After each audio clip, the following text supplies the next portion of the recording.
Part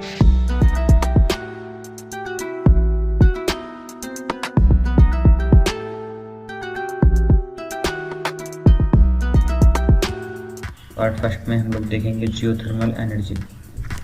तो ये रहा हमारा यूनिट 3 का सिलेबस। और जियोथर्मल एनर्जी में जो इसके बेसिक कॉन्सेप्ट हैं उनको इस लेक्चर में डिस्कस करेंगे, और जो बचा हुआ है उसको अगले लेक्चर में डिस्कस कर लेंगे। ठीक है, तो इसमें देखेंगे हम resources of the geothermal energy, non electric conversion और एनवायरमेंटल कंसिडरेशन। तो सबसे पहले देख लेते हैं कि जो जियोथर्मल एनर्जी है उसका ओरिजिन होता कहाँ से है। ठीक है, तो ये है हमारी पृथ्वी। ठीक है, पूरा सर्कल होगा, उसका एक एरिया काट लिया। तो इसकी सबसे ऊपरी जो लेयर होती है इसको बोलते हैं क्रस्ट। क्रस्ट को मतलब हिंदी में कहते हैं पपड़ी। तो सबसे ऊपर की लेयर होती है। यहाँ का टेम्परेचर कितना होता है 30-40 से, तो पता ही होगा आपको। ठीक है, उसके बाद में जो 2000 किलोमीटर तक होती है इसकी जो लेयर वो होती है मेंटल। मेंटल बोलते हैं, मतलब नाम उसका, इसको भी आवरण कहते हैं हिंदी में। ठीक है, इसका जो टेम्परेचर होता है वो कितना होता है 600। ये स्टार्टिंग की जो मेंटल लेयर होती है ऊपर वाली, इसे अपर मेंटल बोलते हैं। इसका तो 600 डिग्री के लगभग होता है। जो नीचे वाली मेंटल होती है उसका होता है 1200 डिग्री सेंटीग्रेड। और उसके नीचे अगर हम आते हैं, जो आउटर कोर होती है हमारी, ठीक है, इसे कोर बोलते हैं, ये आउटर कोर बोलते हैं। और जो अंदर वाली होती है उसे इनर कोर बोलते हैं। तो आउटर कोर का टेम्परेचर होता है लगभग 4000 डिग्री का, और जो इनर कोर होती है 4000 किलोमीटर से तक होता है, 4000 डिग्री होती है। और जो ये लगभग होती है 6000 किलोमीटर की। ठीक है, तो जो इनर कोर होती है उसका टेम्परेचर कितना होता है, उसका टेम्परेचर होता है लगभग 5000 डिग्री सेंटीग्रेड। मतलब समझ लो कितने हाई टेम्परेचर पे ऑपरेट होती है। जो हमारा सन होता है, सन की सरफेस का टेम्परेचर भी होता है लगभग करीब 5500 डिग्री सेंटीग्रेड। और हमारी पृथ्वी की जो कोर है उसका टेम्परेचर कितना है, वो भी अप्रॉक्स 5000 डिग्री सेंटीग्रेड। यानी हमें टेम्परेचर की तो कोई भी दिक्कत है ही नहीं। हम जितना भी अंदर जाएंगे उतनी ज़्यादा हमें हीट मिलती रहेगी। ठीक है, अब हम बात करते हैं डिफरेंट जियोथर्मल एनर्जी सोर्सेज के बारे में। जो हम जियोथर्मल एनर्जी मिलती है वो नॉर्मली किन किन सोर्सेज से मिलती है। तो हमें मिलती है नेचुरल स्टीम रिजर्वायर, ठीक है, जियो प्रेशर रिजर्वायर और हॉट वाटर रिजर्वायर। अब देख लो कि हॉट वाटर रिजर्वायर क्या होता है। बहुत सारे होते हैं कि जहाँ पे देखो जो हमारी पृथ्वी होती है इसके नीचे, जैसे ये हमारा ग्राउंड है, इसके नीचे बहुत सारी प्लेट्स होती हैं, अलग अलग मटेरियल्स की होती हैं। ठीक है, तो बहुत सारी रॉक्स होती हैं, जैसे चूने वगैरह की। आपने देखा होगा चूने पे पानी डालो तो एकदम उबल जाता है वो। ठीक है, तो इस तरह के बहुत सारे मेटल्स होते हैं, बहुत सारे मटेरियल्स की प्लेट्स होती हैं।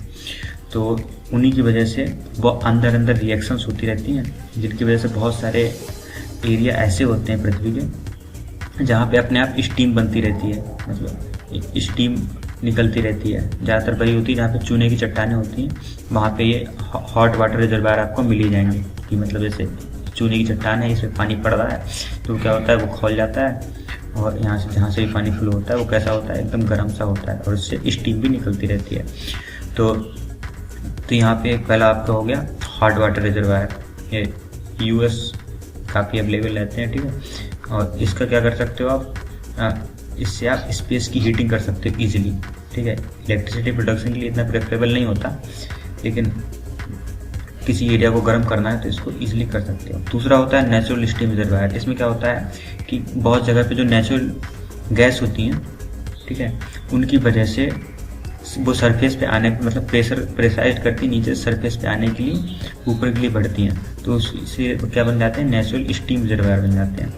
और कई जगह पे जो रिएक्शंस होती रहती हैं जिनकी वजह से स्टीम निकलती रहती है, पानी जो है स्टीम में कन्वर्ट होता रहता है। तो इस तरह से ये एक एक्चुअल फोटो है, इस तरह से स्टीम ऊपर के लिए निकलती रहती है, इसी बोलते हैं नेचुरल स्टीम रिजर्वायर। और तीसरा होता है जियो प्रेशर रिजर्वायर। जियो प्रेशर रिजर्वायर में क्या होता है कि ब्राइन मतलब होता है नमकीन पानी। ठीक है, कई जगह पे पानी होता है जो वो कम्प्लीटली सैचुरेटेड होता है नेचुरल गैसेस से। तो जब नेचुरल गैसेस इसमें पूरी तरह से घुली होती हैं तो वो क्या करती हैं, वो सरफेस से बाहर आने की कोशिश करती हैं। तो एक प्रेशर लगाती हैं पृथ्वी पे या फिर मतलब जमीन पे, तो उसकी वजह से भी हमें, और जो पत्थर वगैरह होते हैं, जो रॉक्स होती हैं, वो ऊपर मतलब ऊपर की ओर बढ़ती हैं इस प्रेशर की वजह से। जो नीचे प्रेशर किस चीज़ का बनना है, ये गैसेस का बनना है। जो भी हमारा ब्राइन है उसके साथ जो नेचुरल गैस मिक्स हो गई उसकी वजह से प्रेशर बनना है, जिसकी वजह से रॉक्स होती हैं जो ओवरलेइंग करती हैं। और इसका हम यूज़ कहाँ करते हैं? देखो इसका यूज़ हम दोनों जगह कर सकते हैं, एक तो हीटिंग के लिए भी और इसका नेचुरल गैस के लिए भी यूज़ कर सकते हैं। नेचुरल गैस भी इससे एक्सट्रैक्ट कर सकते हैं। अब इसके एडवांटेज और डिसएडवांटेज हमारे सिलेबस में मेंशन है, तो हम इसको डिस्कस कर लेते हैं। एडवांटेज क्या है? देखो फ्री है और रिन्यूएबल है। और दूसरा pollution free, does not little damage to environment. देखो मैं ये नहीं कह रहा हूँ कि पोल्यूशन इससे बिल्कुल ही नहीं होता है, ये भी आगे बताऊंगा भी, लेकिन और की कंपेयर में बहुत कम होता है। ठीक है। Geothermal plant virtually produce no emission, emission होता है जो मतलब बहुत ही मिनिमम होता है, बहुत ज़्यादा नहीं होता है। ठीक है। ऑपरेटिंग कास्ट बहुत कम होती है। ठीक है। इनके लिए कोई मतलब फ्यूल आपको ट्रांसपोर्ट करके कहीं से लाना नहीं होता है। ठीक है। जैसे नॉर्मली किसी पावर प्लांट में आपको ट्रांसपोर्ट करके उसके लिए फ्यूल लाना पड़ता है, ये भी एक एडवांटेज है इसका।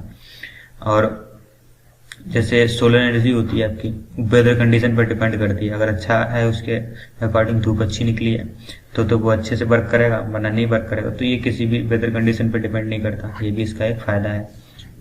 और अब इसके डिसएडवांटेज के बारे में बात कर लेते हैं। तो ये क्या है? इसका जो इलेक्ट्रिसिटी प्रोडक्शन होता है वो डिपेंड करता है रॉक्स के स्ट्रक्चर पे, मतलब जो आपकी रॉक्स हैं, मतलब नीचे जो चट्टाने हैं पृथ्वी के, वो किस तरह की हैं। अगर कहीं पे बहुत अच्छी सिचुएशंस मिल गई आपको तो बहुत ज़्यादा इलेक्ट्रिसिटी प्रोड्यूस कर लोगे, नहीं मिल पाई तो आप नहीं कर पाओगे। तो इसीलिए हर जगह प्रेफरेबल नहीं है ये। ठीक है। आप हर जगह पे इसका यूज नहीं कर सकते। दूसरा, generation of the geothermal energy create noise. ठीक है। अब एक तो इसको जब प्लांट सेटअप करते हो तब इसमें बहुत ज़्यादा नॉइस होता है, उसके बाद में भी हल्का नॉइस करती रहती है। ठीक है। और कुछ गंधें, मतलब स्मेल्स होती हैं जो केमिकल रिएक्शंस की, तो काफ़ी गंदी सी स्मेल आती रहती है उन्हीं गैसेस से। ठीक है। और इसकी ऑपरेटिंग कॉस्ट भले ही बहुत कम होती है, लेकिन सेटअप कॉस्ट जो होती है वो काफ़ी हाई होती है। और can run out the steam. देखो जो हमारे रॉक्स हैं वो रिएक्ट, जब हालांकि बहुत बड़ी पहाड़ियाँ होती हैं, कई सालों तक ये रिएक्शन चलती रहती हैं, मगर कई बार ऐसा होता है कि वो रिएक्शन फिनिश हो जाती है। मतलब आपके रॉक्स की जो मटेरियल है वो सब मतलब कन्वर्ट हो गया, उसकी रिएक्शन कंप्लीट हो गई, तो क्या होता है स्टीम बनना बंद हो जाती है। ये भी एक बड़ी समस्या होती है। और जब इसकी ड्रिलिंग कर रहे होते हो आप, मतलब इसको प्लांट को सेटअप करने के लिए, तो क्या होता है कई बार जो प्लेट्स खिसकती हैं इधर उधर, उसकी वजह से भूकंप आ जाता है, अर्थक्वेक आ जाता है। और डेंजर ऑफ द इरेप्शन, मतलब जो आपका वो है बाल्किनो है, उसका इरेप्ट होने की बहुत ज़्यादा संभावना होती है, क्योंकि जो भी स्टीम वगैरह निकल रही होती है वो उसी एरिया में होती है जहाँ पे बाल्किनो इरेप्ट होते रहते हैं। ठीक है। तो ये भी एक खतरा रहता है। अब इसके इन्वायरमेंटल जो इम्पैक्ट होते हैं उनको हम देख लेते हैं। सबसे पहला होता है वाटर क्वालिटी पे, कि जो हम इसको यूज़ करते हैं तो उसके बाद में उसे जब वापस री इंजेक्ट करते हैं तो उसमें हम बहुत सारे जो कंटेंट्स होते हैं वो मिक्स हो जाते हैं, जैसे सल्फर हुआ और भी अदर साल्ट हुए, वो मिक्स हो जाते हैं, जिसकी वजह से जो वाटर की क्वालिटी होती है वो मतलब ख़राब हो जाता है, एक तरह से पीने लायक नहीं रहता, उसे नुकसान पहुंचता है। और इसमें जो पानी होता है वो भी काफ़ी ज़्यादा यूज़ होता है। दूसरा एयर इमिशन, जब भी रिएक्शंस होती हैं ओपन लूप सिस्टम में, तब क्या होता है sulphide, carbon dioxide, ammonia, methane और बोरान, इस टाइप की बहुत सारी गैसेज होती हैं, वो आपको इरेप्ट होती रहती हैं, तो जो कि आपके एनवायरनमेंट को भी नुकसान पहुंचाती हैं। ठीक है। तीसरा लैंड यूज, इसमें जो लैंड यूज होता है एक तो स्पेसिफिक तरह का ये एरिया यूज होगा, और ऊपर से इसके लैंड जो होता है काफ़ी ज़्यादा यूज होता है। और चौथा life cycle global warming emission, जो क्योंकि ये गैसेज जो हैं काफ़ी इमिट होती हैं, तो इमिशन ऑफ द CO2 वगैरह, इन गैसों की वजह से क्या होता है कि ग्लोबल वार्मिंग भी बढ़ती है।